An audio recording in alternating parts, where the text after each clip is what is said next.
연합뉴스도 이번에 국민청원까지 들어온 것은 돌파하기 위해서는 어떤 노력들이 더 필요할까 짚어주시죠.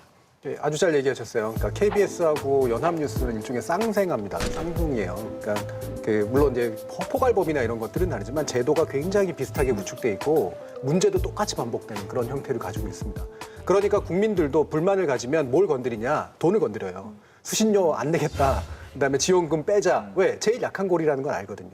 근데 그 결과는 사실 별로 좋지 않습니다. 왜냐하면 그러면은 그거를 쥐고 흔들 수 있는 건 정치권이거든요, 사실은. 정치권 눈치를 보게 만드는 결말이 빚어질 수 있습니다. 그래서 이 약한 고리를 국민들이 공격하는 건 저는 타당하다고 생각하나 하지만 그것의 결과는 의도하지 않은 결과를 빚을 수 있다는 걸 잊지 않았으면 좋겠고요. 그렇기 때문에 실질적으로 이것이 향해야 될 거는 제도 설계를 다시 해야 된다고 봐야 되는 거예요.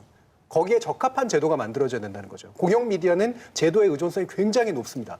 그럼 핵심은 결과적으로 공공 서비스라는 게 뭐냐라는 걸 시민들이 이제 얘기해 주는 것에서 시작이 돼요. 그러면 지금의 연합뉴스가 해야 되는 핵심적인 공적 기능이 뭐냐? 민영 뉴스통신사와 다른 종류의 뉴스통신이 되기 위해서는 어떤 게 필요하냐? 그러면 국내 뉴스는 뭐가 취재돼야 되고 말씀처럼 해외 뉴스는 뭐가 취재돼야 되냐?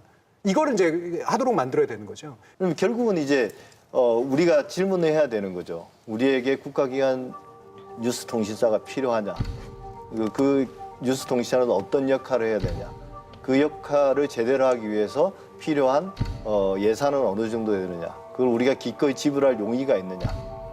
이게 이제 우리가 이 사회적으로 합의해야 될 부분이고요. 중요한 역할이라면 선택과 집중을 해야 되는 거거든요.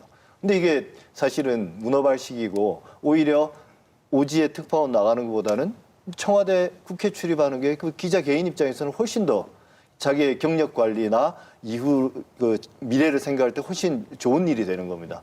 그러니까 이런 부분에서 연합뉴스 내부의 문제도 있고 사회적 합의가 부족한 문제도 있기 때문에 현재 연합뉴스가 국가기관 뉴스통신사로서의 제 역할을 못하는데 근본적인 제약이 된다고 저는 생각합니다.